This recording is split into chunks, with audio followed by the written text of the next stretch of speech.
Well, good morning and welcome back to Cityline. As you saw on the wide shot, we have Jennifer here from Happy Belly Eatery. She is getting ready to show us what to do with our farmers markets greens that we are now buying because the farmers markets are open. So we'll get to Jennifer in our fourth segment. But with me now are two dashing gentlemen who are here to talk about Tacoma Elks number 174. Please join me in welcoming Mr. Gil Mendoza. You are the Tacoma Elks Club Exalted Ruler. Welcome to Cityline. Thank you. It's good to have you here. Thanks. And you brought with you this very happy person, Mr. Buddy A. Keller. You are a Tacoma Elks Club member and going to tell us all about how we get involved with Elks Club. Yes. Welcome to Cityline. Yeah, thank you. Good to have you here. All right, so Gil, who are the Tacoma Elks? Well, we are a fraternal organization. Our focus is building strong communities. Our cardinal principles are charity, justice, brotherly love, and fidelity. And I know they're just words, but they have action meaning to us. Yes, they do. As we live our lives and as we groom young people to hopefully come through the Elks and be really good American citizens. That's what we're all about. I love that. And that moral formation that you've taken on, we need more organizations that are doing that for our youth by setting the example, but also indoctrinating them into the organization, because you can't learn character on a cell phone. That's true. That's right. So, Buddy, how long has the Elks been in Tacoma? Well, we've been around since May 20th, 1891 in the city of Tacoma. Wow. Okay, so that's a lot of math for me to do. I've only had one cup of coffee. Yep. That is a long time. Over 120 years. There we go, 120 years. That's incredible. So, Buddy, I want to stay with you, and then I'll come back to you, Gil, in a moment here. Buddy, why did you join the Elks, and how long have you been a part of this Elks Lodge? My grandma was a member, and her husband way back in the day. And about 6 years ago, I've been an Elks member for 6 years. A good friend of mine, Andy, and I were looking how we can help with the community. And we turned to the Tacoma Elks, and his grandmother was a member and grandfather. So we joined and do a lot of community service with them there. Talk about a legacy. Yep. I mean, for the people that I have on the comfy couch, when I ask them why they're involved in an organization, rarely do I get the paternal, maternal, grandparent card. This is highly unusual, but it speaks volumes about an organization. So, Gil, same question for you. How long have you been a part of it, and why did you join initially? Well, I've been a member for 27 years in the Elks, and I joined the Elks initially because I finally realized they kind of had a natural affinity for what I was grown up to be, which was, I went to Bellarmine, and so we were all about Christian service apostolate and being involved. And ironically, I got a job at the Elks washing dishes so I could sneak through and play handball with the old guys in high school. And little did I know at the time that they were parallel to what Bellarmine was all about, which was service to your community and building your community from the inside out. Do you still play handball? I still play handball. Put those hands up. Let's see those hands. Yeah, you do. I love that. So, Gil, when you think about what the Elks, you've given us some great words, justice, fidelity. What do we do here in the city of Tacoma that we want to talk about? Oh my, we do a lot of things. It's not just, well, we have a strong membership of about 900 members. We really... In Tacoma In Tacoma, alone? at our lodge. We really base our work in the greater community, and we bring the public into our lodge. We do events for kids and families that draw them in that are fun for kids to make them be aware of who we are and what we do. We serve them, and we support a lot of entities outside of our lodge as well, which is part of the military family and part of our social services structure, and that's kind of what the Elks was founded to do. Way back when, was to be a catalyst for good and goodwill in your community.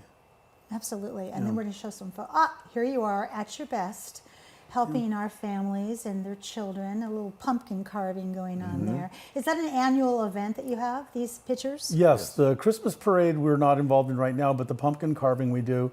And again, the people you see in these slides, they're not all necessarily Elks members, because when we do an activity, we invite the public. We want the public Right. to come in and take advantage of it. What's This is happening here? Our essay contest. We have an essay contest, yearly essay contest for the youth in Tacoma, 5th through 8th grade, and this is one of our winners from our essay contest where we this year's was what does the Bill of Rights mean to me? Oh, And we had first, second, and third place winners, and actually one winner went on to the National Elks essay contest. So wow. I mean, we're not talking like fluffy subjects here. No. That's huge. And so huge. timely for our community Yes, as we deal definitely. with equality and what it looks like. Yep. What's happening here? this is another one of our events that we do is our hoop shoot. It's a free throw competition. It's totally free. We've been doing it the last 3 years at the Eastside Community Center during their holiday bash, and it's you shoot free throws and you get a chance to move on to a state and national level for a free throw competition. I love the gentleman with the clipboard. Mm-hmm. He's already eyeing the basket. He's so supportive. He's seeing the ball go in. Yes, yes. That is incredible. I love that.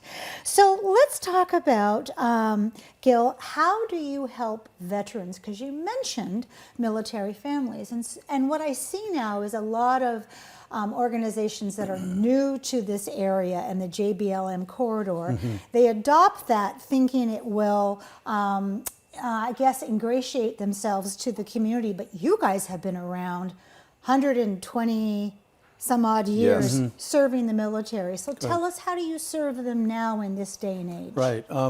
Well, as you know, there's a strong military presence in this Absolutely. greater Puget Sound We are region. so grateful. And what used to be called Fort Lewis and McCord. My dad was at McCord. I was assigned to Fort Lewis when I was there. My dad was there. Yep. And JBLM, a lot of military families, they live in the area.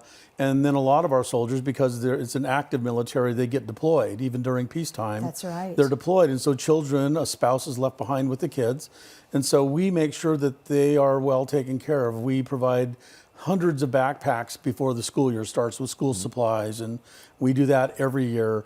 We provide. We did a Christmas Magic program last year where we provide thousands of dollars to buy Christmas presents for children of military families where one's deployed, or military soldiers don't make a lot of money in their salaries. they don't. So we provide Christmas for a lot of the kids in the military. And then we also are kind of an on-call partner to the military in the local area. They know us, they know who we are. And if there's a soldier or a veteran who's in need of something, they call us to see if we can help. And if we always investigate and find out if this is a legitimate need. We typically come up with resources, whether it be money or food or clothes or house utensils, to make sure that they're taken care of, that they can continue to be sustained in the local community. Wow, you are a co-parent and you are a best friend when needed, aren't you? We are for that. Absolutely. We mentioned, Buddy, some of the fun youth things that you do when we were going through the slides. Is there anything that we didn't mention that you really want to talk about in terms of how we serve youth in this community? Yeah, we also award college scholarships to high school seniors. Get out. Yes, we do. It's this year we really pushed forward to get as many high schools, try to get somebody from every high school to apply for these college scholarships. It's a great opportunity.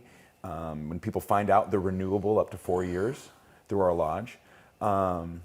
We also do Easter egg hunt open to the public, Christmas gift giving open to the public. So I there's love just that. so many things that we do that's great. I'm a third grade teacher, so this is kind of like right up my alley. It is. Helping the youth in the community. You're the one that I get to thank for all the cool things in the eggs. yeah, sure. Yeah, Yes. absolutely. Yes. Yeah, absolutely. So, Gil, when I think about the Elks, is it a private organization or can men and women both join?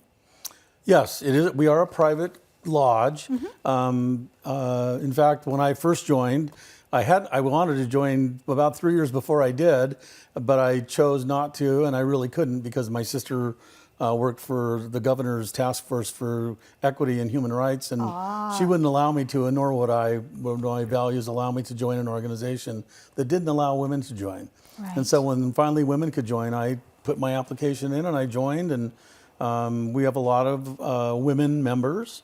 We have women leadership at the Elks. In fact, the last 7 years, we've had women exalted rulers. I love Our that. current chairman of the board, she's been chairman of the board 2 years in a row. We have a women's club like we have a men's club for golf.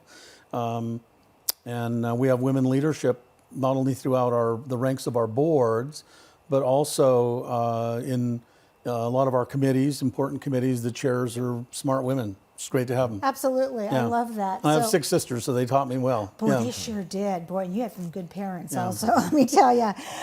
So the public can be involved in any way that they can step up and say, I have time, I want to be involved with this. Well, we would like them to join and be members, to be involved and participate in the ritual part. But we have had public members, but we own a public golf course. Yes, you do. So we want the public to take advantage of that, and we have a public restaurant and public banquets. It's very good, so by the way. So we invite the public to come in and take advantage of those amenities and a lot of the activities that Buddy was talking about, and hopefully through that, get an interest in joining the Elks and becoming a member as well. Absolutely. So we have a minute left. I want to find out from you, Gil, what is the initiation process like? How long does it take? Maximum 3 weeks. You will turn in an initiation application. The names are read at the lodge floor because we kind of do our first. Do anybody know this person? Do you want to endorse them? Don't want to endorse them? We do a background investigation. Good. And then we do balloting, and we do an orientation, and then we actually go and do the initiation process. All within a period of about 3 weeks is really our goal. You guys are on it. I mean, I've heard other organizations that take sometimes twice, if not 3 times that amount of time. By the time you get in, you've forgotten you even applied. So good for you. Yeah. I want to say thank you for all that Certainly. the Elks Yeah, thank does you. for our community, for how just and equitable and diverse they are, and for how you really take care of our most precious citizens, our veterans, our active members, our children, and our senior citizens. Thank you for being here. I want to have you come back during the holidays so we can really pump up those programs. all Absolutely. right? Definitely, absolutely. All right, it's a deal. Thanks, we Amanda. have Thank you. much, much more to come on Cityline. Don't go away. We'll be right back.